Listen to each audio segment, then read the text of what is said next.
Thank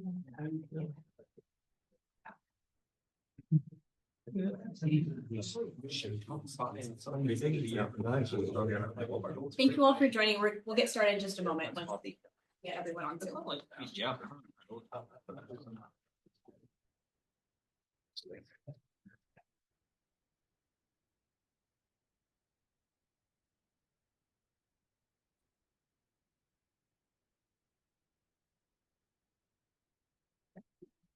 Thank you all for coming to today's Think Global event, Braving the Rainy Weather.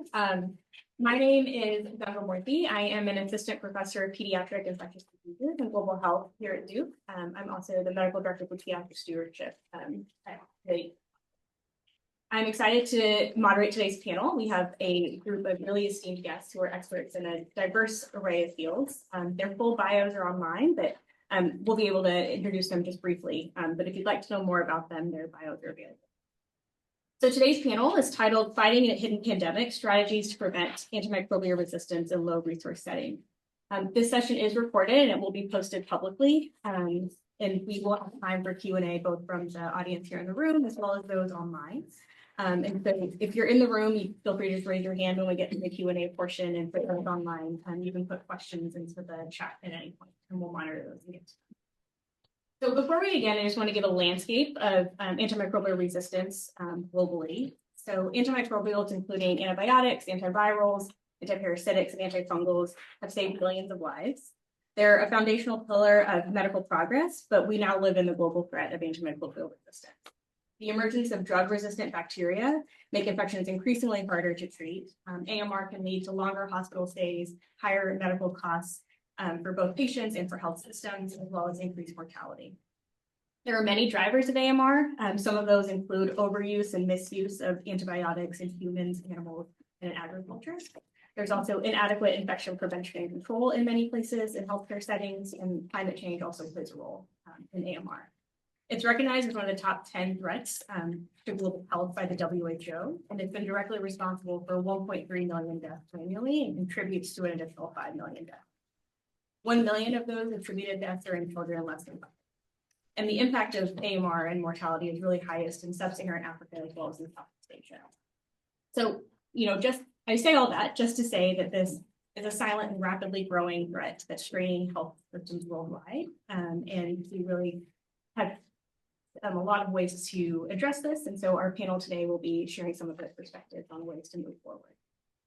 So I'd like to start by asking our first question to Dr. Don Goldman, who is on Zoom.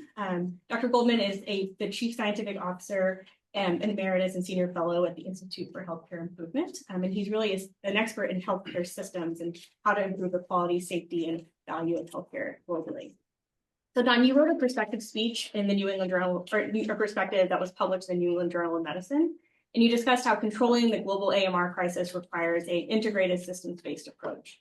You talked about how individual aspects of the system, such as public and hospital policies, One Health, diagnostics, stewardship programs, and infection prevention have really failed to substantially move the needle in LMICs.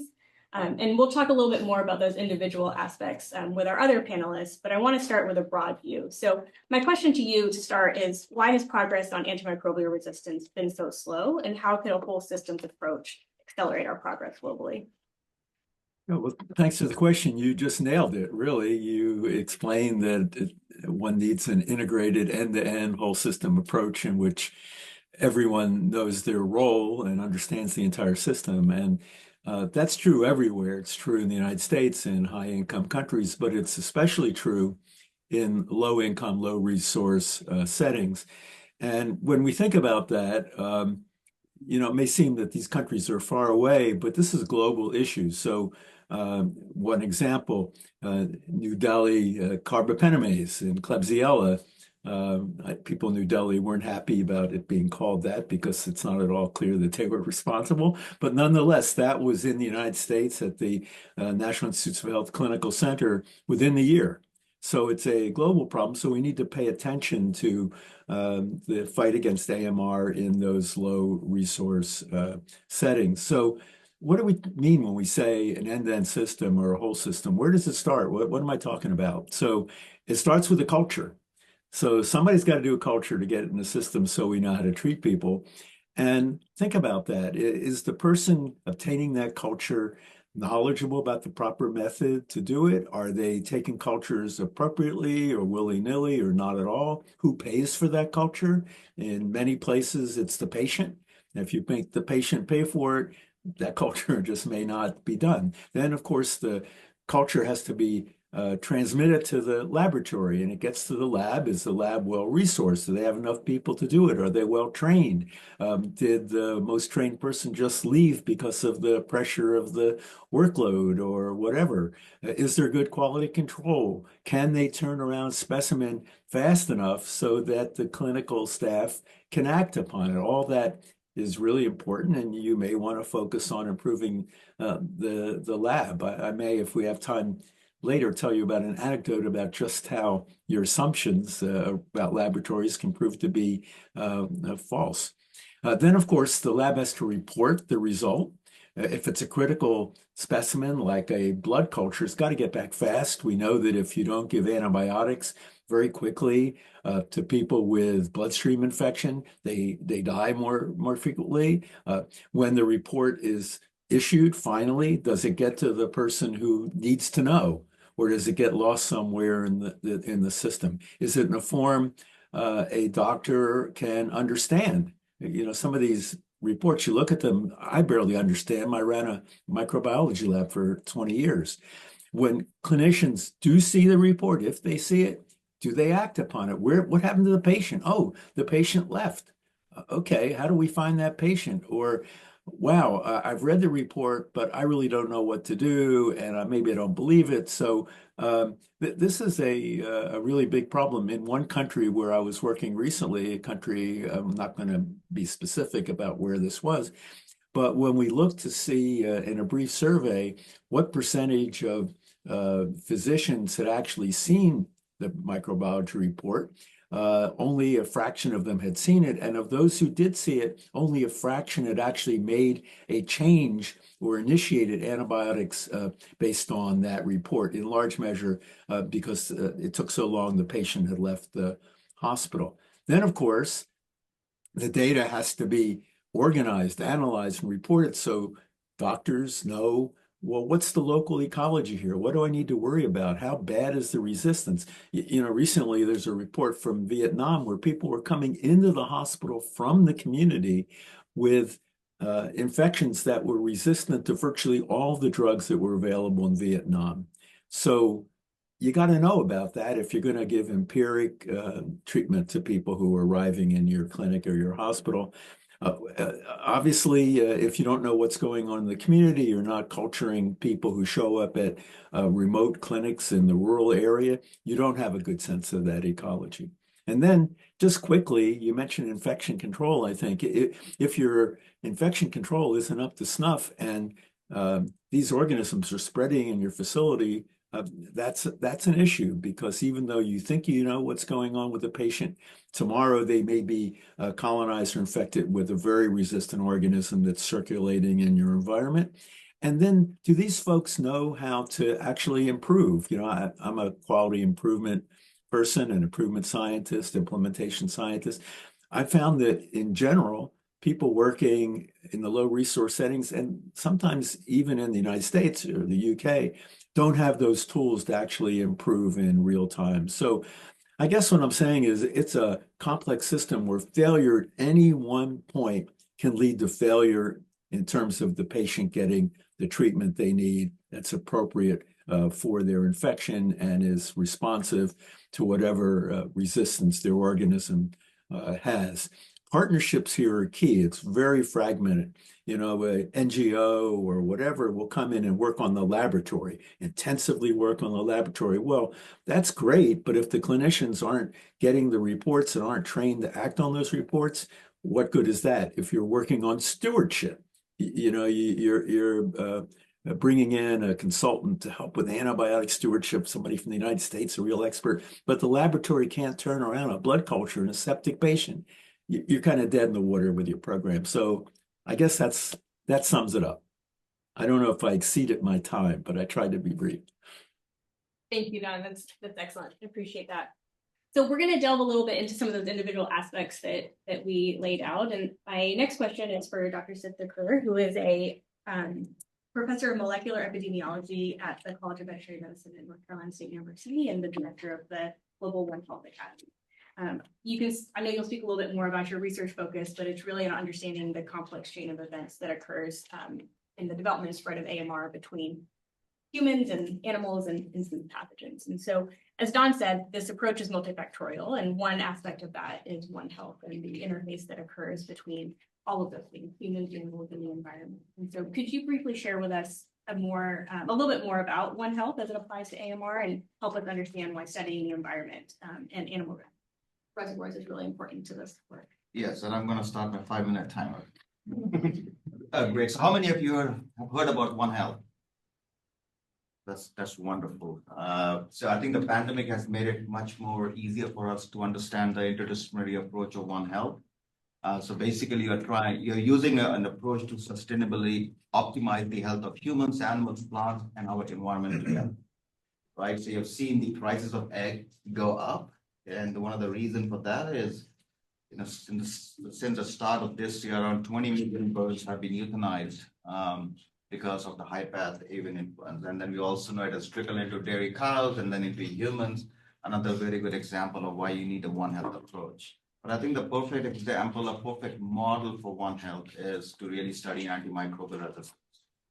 I've been working in this space for around 20 plus years, and I don't remember a day when I had good news come out of the AMR world. It's like the weather outside. It's always dark and gloomy. And I think one of the reasons for that is because we have not used the right approach to really target and tackle AMR problems, right? They got the human side, which is working in the clinics and coming up, dealing with patients who come to the hospitals. You got the ag side that are using antimicrobials. There's a disconnect between both these different commodities. And then there's a huge environmental side that is often neglected or just totally ignored, right? And so in my lab, we focus a lot on the environment. We do a lot of work with food animal production systems. We also do a lot of collaboration with the Department of Health and Human Services in North Carolina, collaboration with Duke and UNC, and the results are fascinating. It's very difficult to do studies, One Health focused studies in the US. So imagine if you want to go to a swine farm and you want to sample the pigs, you want to sample the environment, and then you want to sample the human workers who work in those farms, and the answer is just not going to happen, right? Many different reasons for that, confidentiality, but the most important reason is the lack of trust between the human side and the food animal side, right? Both sides almost think like you're out there to get us, and that's a huge challenge. But you can do these type of studies in many other parts of the world, right? And what do we find in these type of studies is you can find the same genomic fingerprint of the strains that are in the birds, in the environment, and in the workers working on those poultry farms, for example. I really wish we could do more of the studies over here. The food animal environment is fascinating. Okay, have you ever been to a swine processing plant in North Carolina?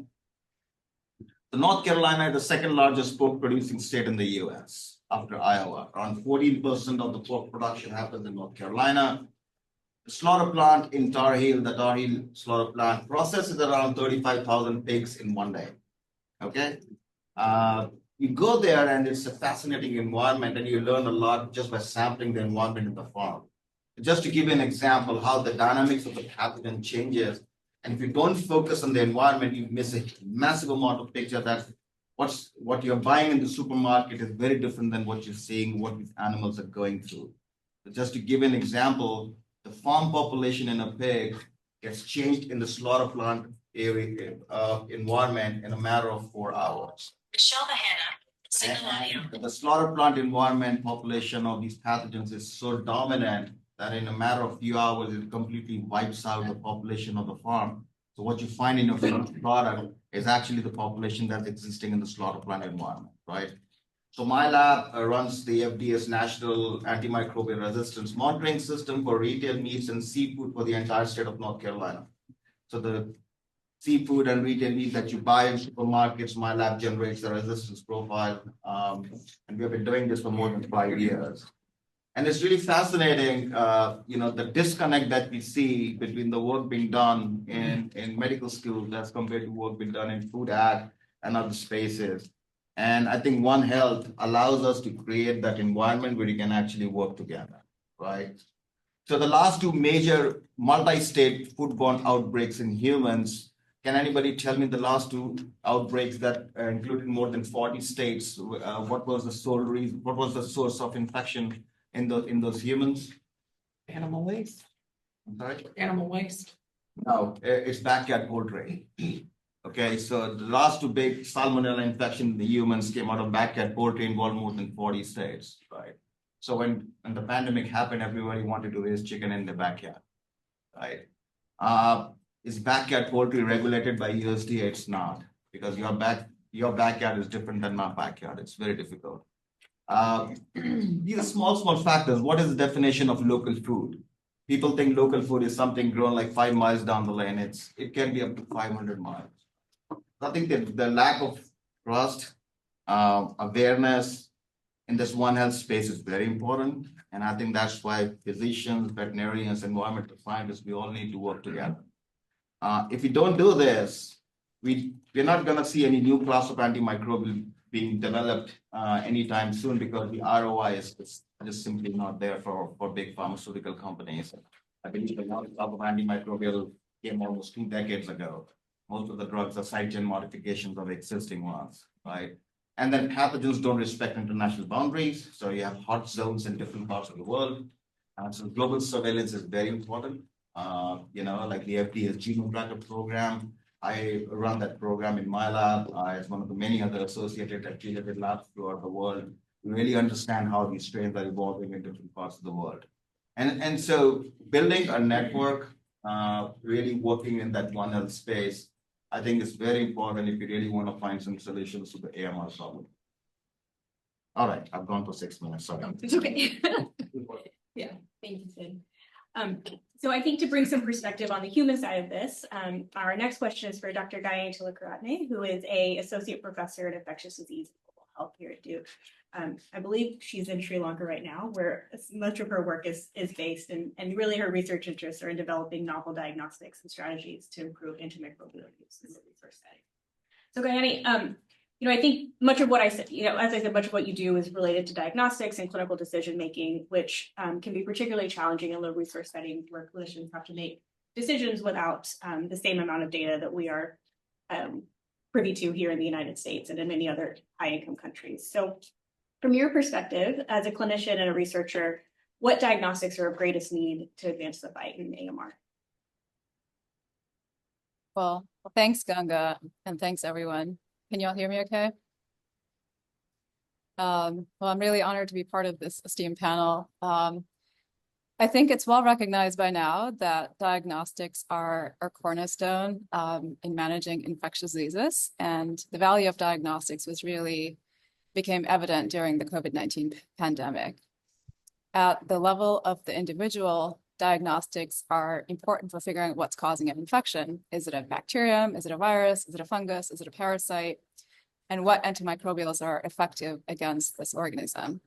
So a clinician will use this information, this diagnostic information, to avoid unnecessary antimicrobial use and also to tailor therapy appropriately.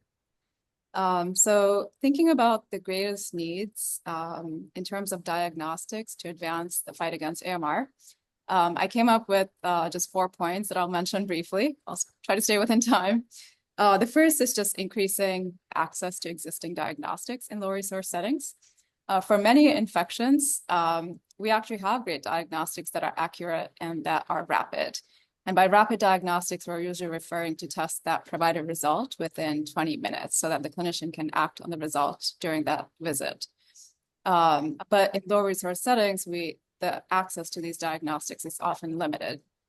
And as an example, our team has been studying acute respiratory infections for many years, and these are the most common acute infection globally.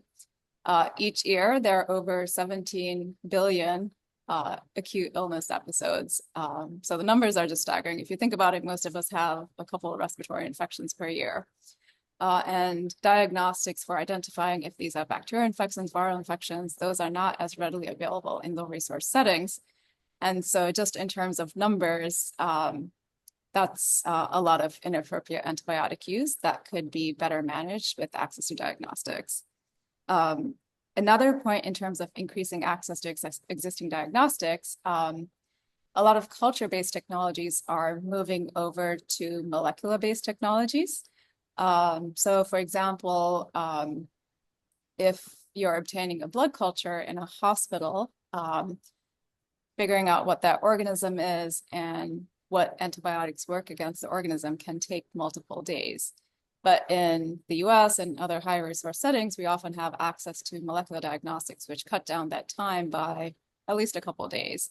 And so you can either stop antibiotics or target antibiotic therapy appropriately a little bit faster. And again, in lower resource settings, just the access to these diagnostics is not as readily available.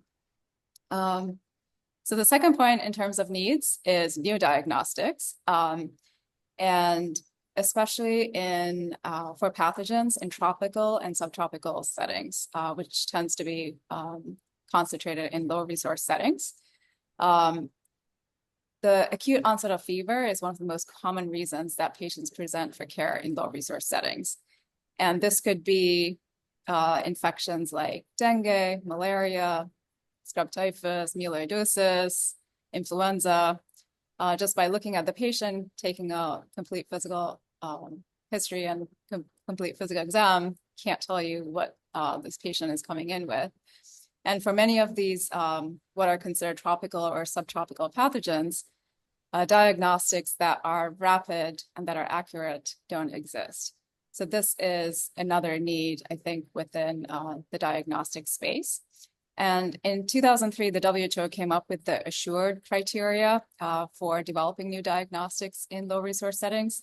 That acronym assured stands for different criteria that are desired in developing new diagnostics. So the A is for affordable, the S's are for sensitivity and specificity of the test, the U is for user friendliness, R is for reliable and rapid, E is for equipment free, and D is for delivered to those who need it.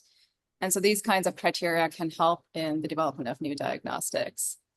The third thing I'll mention in terms of diagnostics is just having access to diagnostics and having new diagnostics is not enough by itself. Education and behavioral change are an important part of improving antibiotic use and decreasing antimicrobial resistance. I'll give you an example here in Sri Lanka. Our team has shown that outpatients coming in with respiratory symptoms and fever, over 80% of them receive an antibiotic prescription, even though most of these infections tend to be viral infections. And when we provided physicians with access to rapid influenza tests, antibiotic prescriptions dropped from 80% to 60% in the influenza positive patients. So that is a success, but the fact of the matter is that over 50% of these patients with influenza still received antibiotic prescriptions, even in the face of a viral infection. So just providing results isn't enough. Reinforcement, awareness, education of clinicians is also important. And not just here, this is the same where I practice in the US as well. And in addition to the clinicians, educating the community and patients is also important in terms of what antibiotics are, when they're indicated, what their side effects are, and when they really should not be used. And the last thing I'll mention in terms of needs is just low cost feasibility in the setting. These are things that sometimes get overlooked, but the fact of the matter is that diagnostic-based strategies tend to be the most expensive strategies. Tests are expensive, unfortunately. And as important to consider is feasibility. Some of the characteristics I think Don mentioned before. Does the test need electricity? Does it need a device? Do you need skilled personnel? So taking all of those factors into account is important when thinking about how to implement diagnostics in resource-limited settings. And here again, the WHO has these target product profiles, TPPs, they've come up with for diagnostics, new diagnostics for identifying bacterial versus non-bacterial infections for improving antibiotic use. So these kinds of criteria can again be helpful for developers. And I'll end on a slightly positive note in this, saying that I do think that new technologies could help overcome some of these barriers, whether that's lower costs, molecular diagnostics, or automated platforms, or electronic apps that help reinforce behaviors, or AI, which collates a lot of data and helps with AMR surveillance. I'll stop there. Thank you. Thanks, Gayani. That's really helpful to get that perspective. And so my last question is for Dr. David McAdams, who is a professor of business administration and economics at the Fuqua School of Business and also affiliate here at DGHI. So David, you're an economist who studies game theory, and I don't totally understand game theory, but what I do know is that resistance arises from games that bacteria play. So we can use that to our advantage at the interface of antibiotic use and diagnostics. So from a game theory perspective, how do diagnostics give us a strategic advantage in combating rising AMR globally? Great. First, I also want to thank everyone for the opportunity and for being here. I'm a professor of economics. I'm a theorist. I started working on AMR topics in 2012. No one in my office was interested in that topic. And so I'm just so grateful that my colleagues here at at the Institute and across the university have been so open to working with me.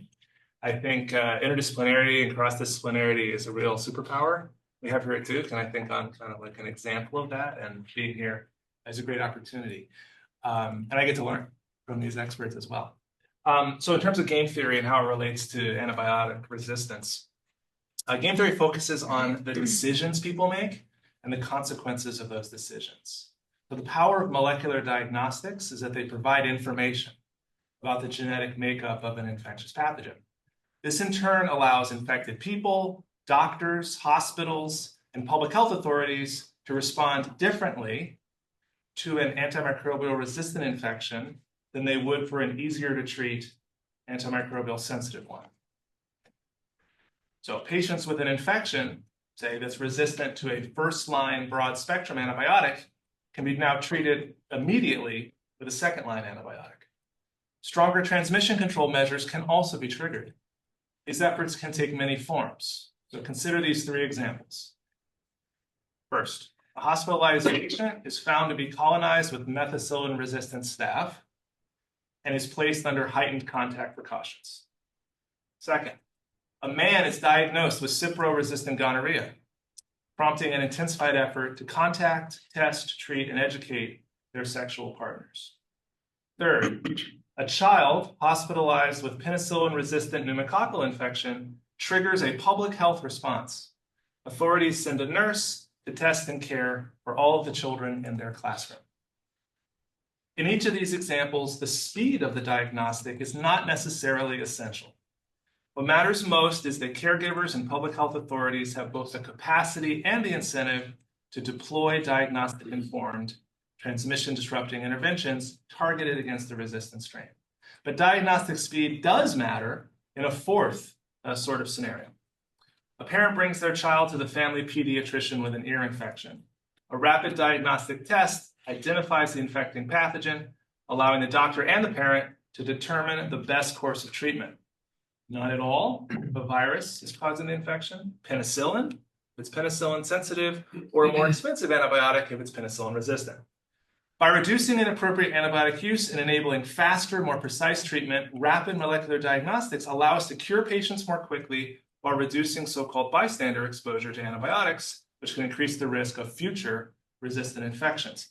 Now, stepping back to the big picture, in economic terms, molecular diagnostics change the game by changing the costs and benefits that bacteria get from being resistant to antibiotics. So on the benefit side, the advantage of being resistant, so imagine you're a bacterium, okay? You're deciding whether to be resistant. The advantage of being resistant to a first-line antibiotic like penicillin is now much lower, since you, the resistant bacterium, will be effectively treated with something else. More importantly, though, there's now also potentially quite a steep cost associated with having those resistance genes that doctors and public health authorities will mobilize against you in order to prevent you from spreading to new hosts. So long as these targeted transmission disruption efforts are sufficiently strong, resistant bacteria will be put at an overall Darwinian disadvantage relative to their antibiotic-sensitive competition. And that, of course, would be the holy grail in our fight against AMR, since resistant bacteria would grow less prevalent over time, and our first-line antibiotics could be preserved indefinitely while still being effectively used to treat everyone who needs them. Okay? The problem is that these advanced diagnostics are currently quite expensive and mostly limited to hospital settings in wealthy countries, while most antibiotic use, as we just heard, happens in outpatient or low-resource settings. Fortunately, further advances in diagnostic technology, as we also heard, are enabling these tests to be deployed more widely. Take, for example, TrueNat, a rapid molecular test recently endorsed by the WHO for rapid detection of tuberculosis and rifampin resistance. It runs on battery power, performs well in extreme heat, and enables faster TB detection in remote areas, proving robust decentralized molecular diagnostics are possible. And looking ahead, the promise of microbiome-based diagnostics is particularly exciting for me. Such tests could identify dangerous resistant bacteria before they cause an active infection, enabling proactive interventions. In a research paper with Sam Brown at Georgia Tech and Mark Lipsitch at Harvard, published a few years ago in PLOS Biology, we showed that integrating microbiome diagnostics into clinical practice could shift the game entirely, preventing outbreaks before they even began, rather than just reacting to resistance after it's emerged. That's it. So we have plenty of time for questions, so I'll open the floor to the room and then you can let me know if anyone's on. Okay, yeah, go ahead. Hi, I'm Kirsten Weeks. I'm a furloughed public health professional due to the USAID crisis, and I work on antimicrobial resistance in One Health. And it seems like you're overlooking a huge threat to antimicrobial resistance right now. The UK has been one of the biggest funders of AMR with the Fleming Fund. And the UK has announced as of last week that they are reducing their foreign aid spend from what's parliamentarily mandated to 0.7 to 0.3%. The US government has been on an attack against foreign aid. A lot of foreign aid is spent on antimicrobial resistance. I oversaw numerous programs for USAID that worked with AMR globally, and those have come to a complete stop. And there is no funding coming, and all of what you've presented is great, except for where are we going to get the resources to do it? And how are we as public health professionals going to advocate for that? And I would encourage everyone to call your representatives. Fushi, who represents North Carolina 4, which is this district, has been woefully not outspoken on the issue, and our Republican senators have done nothing. And I would also encourage you to call the Attorney General and encourage them to write amicus briefs in support of the lawsuits that are promoting public health and trying to address AMR here and abroad. So thank you for that. And don't feel that you have to answer it. That political advocacy is perfectly okay, but not necessarily a part of this. I would say reframe that question a little bit, because we do know, for example, that program interruptions have led to malaria outbreaks repeatedly. And of course, we're very concerned in HIV because we've known ever since we had effective antivirals that treatment interruptions, for whatever reason, are particularly troublesome for HIV because basically you have a period where you're subtherapeutic, and that gives the virus the opportunity to mutate around. So maybe we just reframe this as talking about the impact, or if you are concerned about program interruptions and how those disruptions might affect AIM. Yes. So you talked about the Fleming grant. I was a collaborator with UNC Chapel Hill on a Fleming grant in Malawi, small country in Southeast Africa, where our focus was to develop an AMR surveillance program for poultry production in that country. And I have these beautiful before and after pictures of laboratory and capacity development in Malawi. I think a hugely impactful project. It's a huge challenge, so I can give you a couple of examples. I think in the infectious disease world, on an generally we are very reactive in the way we do things. We are never proactive. Mm. So one example I can give you is the high path avian influenza right now, which is decimating the poultry layer industry right now. And I was glad to hear that the new U.S. Ag Secretary released $1 billion 2 days ago. $500 million is for improving the biosecurity on these poultry farms. $400 million is around, just to offset the losses producers have had, and $100 million is towards vaccine development, right? And my question is always, what if you had this $1 billion maybe 6 months ago, right? The USAID predict funded grant that was run out of UC Davis, where the focus was to identify all the novel viruses, and they identified close to 1,000 viruses that we had no idea we even existed before, was ultimately shut down. And then we had a huge pandemic that killed millions of people. I think it's a huge challenge. Right now, we are looking at not sure how much support is going to come from the federal agencies for something like this. More looking towards foundations, Gates Foundation and others who might actually step up and provide more funding in this space. But in the AMR world, it's going to be a huge challenge. By 2050, AMR is going to kill. It's projected to kill 10 million people a year.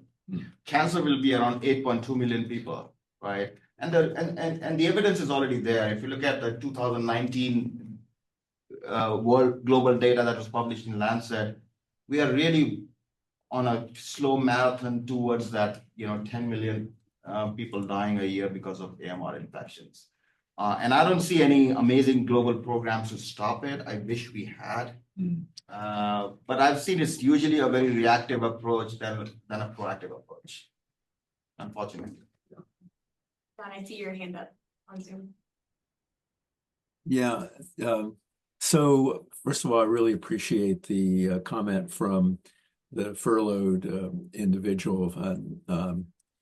This is really a national tragedy, and frankly, I think the response so far of the public in general, or even those in unions, has been inadequate. And I'm a fan of general strikes when things like this happen. But apart from that political statement, I have a comment about the funding and the amount of money needed. So I think the problem here is that the security threat of AMR has not been emphasized enough. It's being portrayed as giveaways to countries that we don't care about because they're not in our national interest, when in fact AMR is clearly an issue of national priority and security.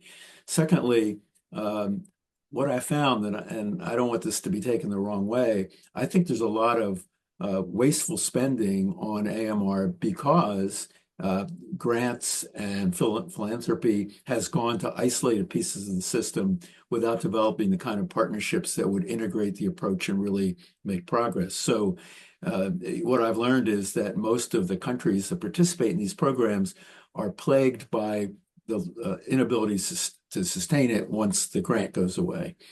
So not only is it fragmented, but it's not sustained, and that's just a wasteful approach. I think we're underspending as it is, but hate to see money wasted. I also have a comment about diagnostics. I really appreciate the comments about the importance of diagnostics, but here's the paradox. In the United States, in my own hospital, folks are getting 14 organism respiratory screens to detect the metapneumovirus. They're very expensive. They're genomic-based testing, and as far as I can tell, they increased expense without driving down utilization because it's just too much for the purpose. On the other end, working with a hospital in Africa, they didn't have antimicrobial sensitivity discs. They couldn't get clindamycin antimicrobial sensitivity disc, when in fact that would have been a great drug for the patients who were presenting with Staph aureus and had other resistances. So you have this paradox. A good example, though, of what you're talking about is what tests like GeneXpert, which are now, you can use solar to power them. They're miniaturized. There's other tests that are portable and don't rely on an intensive power structure.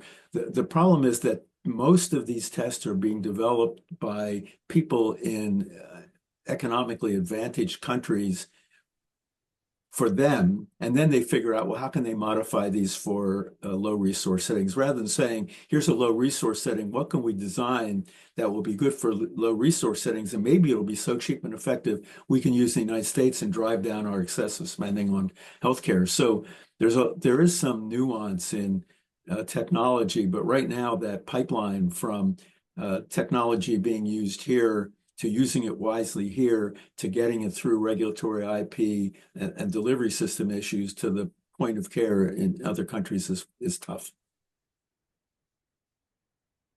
I said a follow-up on Don, so we can kind of, I think it's helpful to reframe what he was saying in economic terms. So just to highlight, like, I think what Don's saying is that we really need to focus, and you can correct me, Don, if I'm not getting it, on investments that will create enduring, sustainable sources of value. So relationships being like the big one.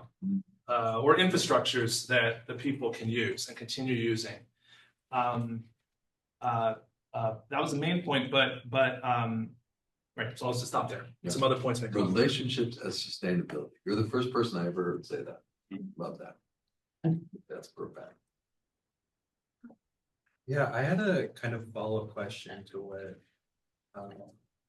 Ben kind of had said as well, which is that there's a lot of talk and like there's been a lot of investment by like the UK on full funding, like the EU just announced one, like Sweden, etc. On the focus, with the primary focus being ensuring sustainable access to novel or already existing antimicrobials. But a large portion of this funding, I think like Kevin Otterson said, like it costs maybe like $1 billion to bring these novel antimicrobials or several hundred million to ensure sustainable access globally to all of these kind of, I guess, like drugs that are like a necessity, both ones that already exist and kind of need to be developed. So kind of like my kind of follow-up question on the diagnostics discussion, or a discussion is like, a lot of that's focused on the drug itself, maybe not the diagnostics and surrounding technologies. And many of these discussions are primarily focused on how can the country putting up the money ensure access without like kind of like this G20, as opposed to maybe low and middle income countries. So like the question that I have is, with this talk, with like the focus on investment, how can you ensure that, how can we both ensure that there's enough investment, I guess, put into play, and also develop, like, for example, like access measurements to ensure that the focus is both broader than the actual drugs, but also, I guess, accessible for all the countries that need it, particularly those low to income countries that are like the hardest hit. I can give a quick response, but this relates to the second thing that I heard in Don's comments, which is to have some sustainable investments. We also need to be sure that benefits of those investments are going to where we really want, the low-income countries, but also that they're creating some spin-off benefits for the richer countries. So even if our main concern is helping low-income people have better health, it is really useful to keep your eye on the idea of, well, how could this project continue creating some benefit for the high-income country too?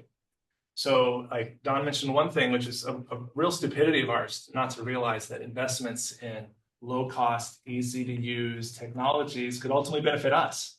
Right, so the fact that that's not happening is kind of interesting. It might have to relate to some market realities in this world, but in terms of diagnostics to get used in low-income countries, that creates information that's useful to us. We were talking about surveillance, talking about discovering new pathogens, understanding patterns. So those are benefits we could get too. And so figuring out ways to make that connection could make these things more sustainable, even as the political winds, change.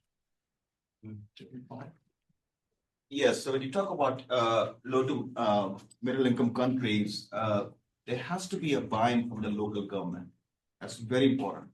So the Fleming Fund model is very clear in that, right? So the UK Fleming Fund will fund AMR-related, capacity development, infrastructure development in these countries. But they are not the one actually doing the work. It's another third party called Mott MacDonald that actually does it. And so they do their research on every country before they give the money to the country, right? So what are the needs? Where are the gaps? They do an entire gap analysis. And then a key requirement that they do it in 2 phases, right? Phase 1, phase 2. Phase 1, they'll see the productivity, then they'll give you a bigger phase 2 grant. But they want to make sure that the government is involved and the whatever agency, health agencies involved in that particular country are a part of that decision-making process. Because the key word is sustainability. Fleming Fund, for example, it's not in perpetuity, right? They will fund you for a few years, and the idea is then the government of that country is going to pick it up, and that's the only way you can make it work. Because as we heard, once the funding runs out, if you don't have a sustainability program, it's not going to really move forward. So that aspect is very, very important. Gayani, do you have anything to add from your perspective? Yeah, I was, these are all great comments. I was just thinking that it's a really difficult time right now in terms of funding and everything that's going on, but perhaps it's an opportunity as well.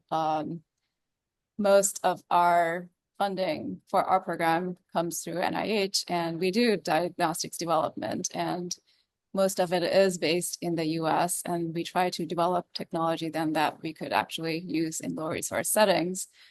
But having to pivot a bit to other perhaps lower sources of funding and actually do more of the development in country, that's obviously always a goal. So perhaps, even though it's, again, not a great time, perhaps we can try to make the most of it, is what I was trying to say. I hope, yeah, I'll stop there. I think this is a question mostly for Gani, but maybe anybody else. I'm a diagnostic scientist. I work in global health. I'm super excited to see so much conversation about diagnostics in AMR. It's not usually like that. But I'm interested to hear your perspective on sort of flipping the script, maybe that the way to deal with AMR is to figure out what is not AMR by using less expensive rapid tests for things like influenza. And is that actually perhaps a more effective way to lead to limit inappropriate use of antibiotics by actually diagnosing something with something else, which is viral? Yeah, I think there are a couple of different, depending on the scenario, the diagnostics that are important vary. So just when you think about sheer numbers, I mentioned acute respiratory infections, 17 billion infections. We don't really need to particularly know what pathogen is causing those infections, because most of the time those don't tend to be very serious infections unless it's lower respiratory tract infections.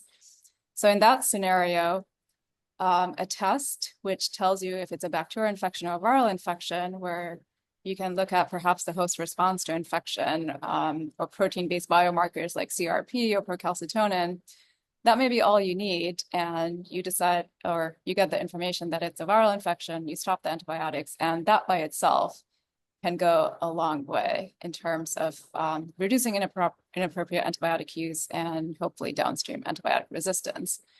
But there are scenarios where you need the antimicrobial resistance profile. So thinking about the hospitalized setting where patients are sicker, these are patients who really need more tailored care. And here, just knowing if it's a bacterial infection or viral infection may not be all that helpful.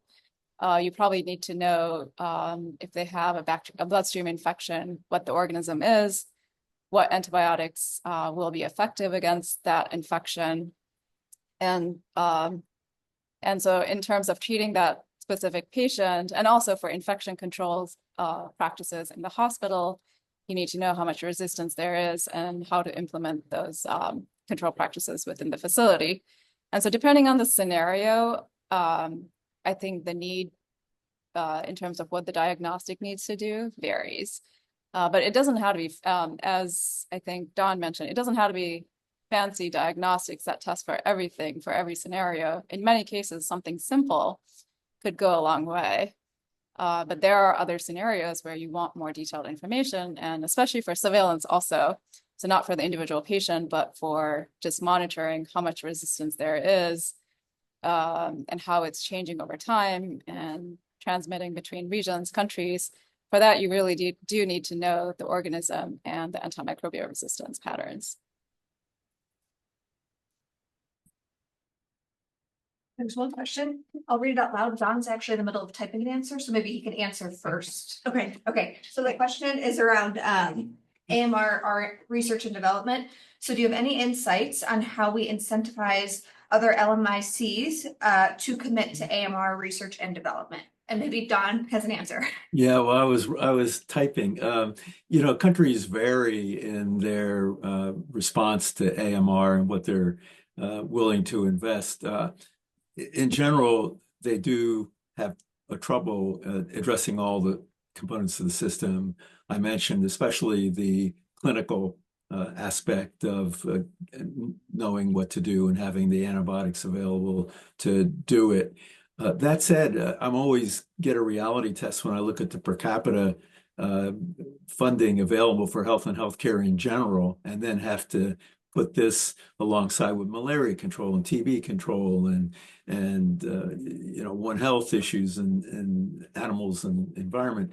It turns out it's just not a lot of money, let alone easy to sustain. So, for example, one of the countries we were working in had an outbreak of polio imported from Pakistan. It had a unbelievable flooding. It had still COVID going on. You know, these things happen intercurrently as major disasters that just make it impossible to keep your focus on AMR and to sustain adequate funding for that. So lots of great plans out there. You know, I've seen reams and reams of plans and great paper and great thinking, even good diagrams. But it's very hard to find an example of where sustained funding, unless you have lots of diamonds as in Botswana, or you have enormous aid in an autocracy as in Rwanda. I mean, there are examples where you can force this, but it's pretty difficult.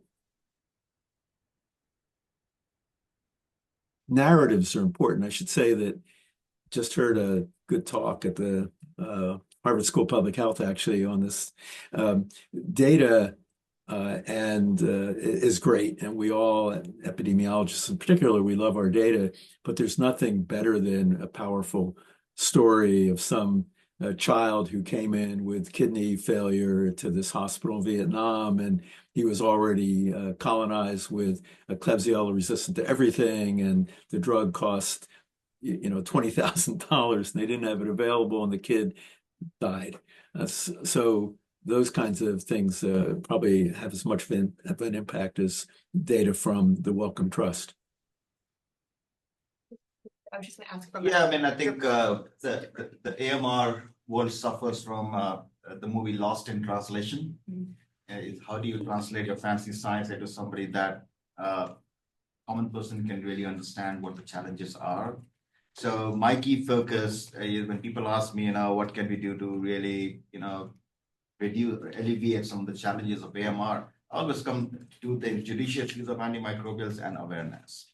I think the lack of awareness is just mind-boggling, right? So every time I travel outside the US, I'll always do this. I'll go to a pharmacy store and I'll ask for a gentamicin, you know, something to put in my eye. It's pharmacist will look at me, I look educated, give it to me without any prescription. Because he knows if he's not going to give it to me, I'm going to get it from the next job. And that is the problem. Is the indiscriminate use of antimicrobials. So in the US, for example, we can have all these, you know, guidelines, you know, President Obama's administration, FDA guidance, 209, 213, you know, no more over-the-counter use of antimicrobials for growth promotion, off-label use is gone. But the problem is we live in a globally connected world. So strains can emerge in any part of the world and come over here. And so it just negates the whole, you know, surveillance effort done locally. And so it's really awareness. I think got to make people aware. And the economics of all of this is very important. Somehow, when you start putting numbers next to the challenges, all of a sudden you get people's attention to start listening to what you're saying. I think you have had your hand raised or something. Yes. Just to follow up with the R&D question, I'm interested in the R&D and incentivizing R&D in low-income countries, and as it was already said, it's very important for the country themselves to fund R&D and kind of prioritize it on the background of all the other problems when it comes to being a low-income country. So like, I don't want to overcomplicate my question, although it's an overcomplicated situation, but I was wondering when it comes to like antibiotics and private public partnerships, because I know that there's in the policy world, there are a lot of hurdles when it comes to like foreign aid or like international law in general. There are a lot of things that kind of are an impediment when you kind of try to donate money. And I think the public-private partnerships could be a way. And then I have a question of like, for example, private companies would be pharma companies from the US that are producing antibiotics. And I was wondering, like, if we want to promote R&D in low and middle income countries, do we want those pharma companies to expand their clinical trials to those countries? Or do we want to build everything from scratch in those countries? Because I know in both scenarios there are trade-offs. And I mean, pharma companies and financial incentive, but I don't want to go into it. Just in general, like, what do you think is the most feasible? And in which scenario global and low and middle income countries will benefit the most? Do you want to take that? I mean, I can try. One thing I would point out is there's what we call in economics the value chain. So there's several activities that are involved here. One is discovering an antibiotic. Another is figuring out if it works, if it's safe. Another is figuring out when to use it. So having first interactions with people, and training how to use it, making it, so those are a bunch of things. And maybe some of those activities make sense to be at specialized, best scientific place, so maybe we don't want people to necessarily try to have discovery of antibiotic chemicals happening everywhere, but being able to make your own antibiotics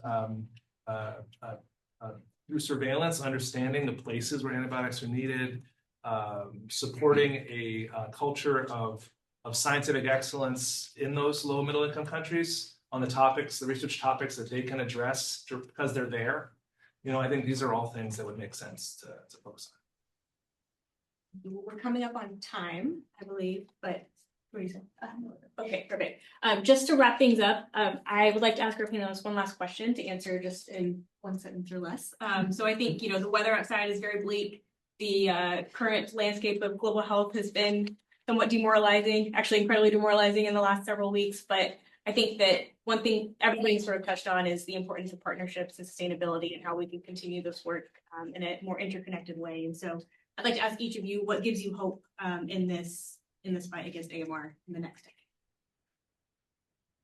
Yeah, so I'm a big proponent, a supporter of the One Health approach. I think we really need to look at that approach, translate that into action, right? So I'm sitting here in Duke and I wonder when was the last time, Duke invited a bunch of veterinarians or people who run a swine farm, big companies or a poultry farm just to have a discussion. I think we need to have that. Otherwise, we keep talking in our own silos and then we go back and we get busy in our day-to-day life, right?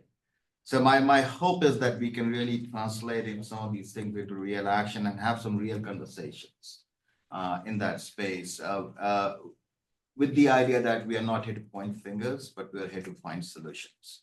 And I think we are trying to do a few of those things at our end. And I think having more conversation in that space is really, really important. I guess I would say that the world is changing, and that can be very scary, but it's also changing in ways that can create new opportunities for us, new things we can try. We talk about diagnostics, but there's many other ways in which we could try to change the game. And you guys in this room are poised, you have the skills, at the intersection of policy and understanding medicine and global health to be part of determining the best approaches and elevating those and hopefully getting them into practice somewhere in all your partnerships you have around the world. So I'm hopeful that some of you will be moving the needle forward on this. Annie? Well, I agree with everything that's been said. I think in terms of technology, I tend to be a low-tech person, but I think that's an area where technology could really help advance the fight against AMR. And also awareness. I think even since the pandemic, there's just a lot more awareness about antimicrobials, viruses, resistance. And so the more awareness there is within all communities and the more communication there is between these communities, I think that will be helpful. Bring us home. Yeah. So just to end on an optimistic note, first of all, thanks for the wonders of the technology. I can tell you the line of severe storms is past Durham and is moving towards the coast. So you're safe. But I never thought that I would see the day where a public-private alliance would come up with oral therapy for TB that was effective against XDR-TB, or that I would see oral treatment able to cure the vast majority of patients with hepatitis C, or to see diagnostics that would be the point of care and really be quite good at determining who has malaria and so forth. So the technological advances are absolutely stunning. And the question we have is, can we not be distracted by a lot of the technology that is not fit for purpose and is too expensive for the places that need it, and focus on locally tested and developed solutions that, with the help of folks in economically advantaged places who have the technological know-how. I think there's a lot of promise there. We haven't even mentioned AI. I mean, the use of smartphones in countries in Africa where I've been is far advanced compared to what we do in the United States. We could learn an absolute ton. Remember, it wasn't long ago that the OECD looked at economic development by the miles of telephone lines or the kilometers of telephone lines. And now it's the penetration of smartphones and how to make them really affordable and leverage to their max is going to be really helpful. So there's a lot of reason to be optimistic. We're just throwing a lot of stuff at it without a commitment to sustain it. And that's not going to work.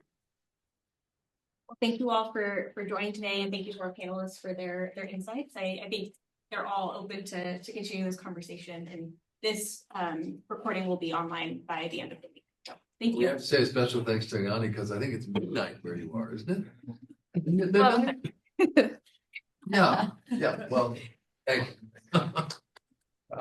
it's great to see everyone. Bye. Right.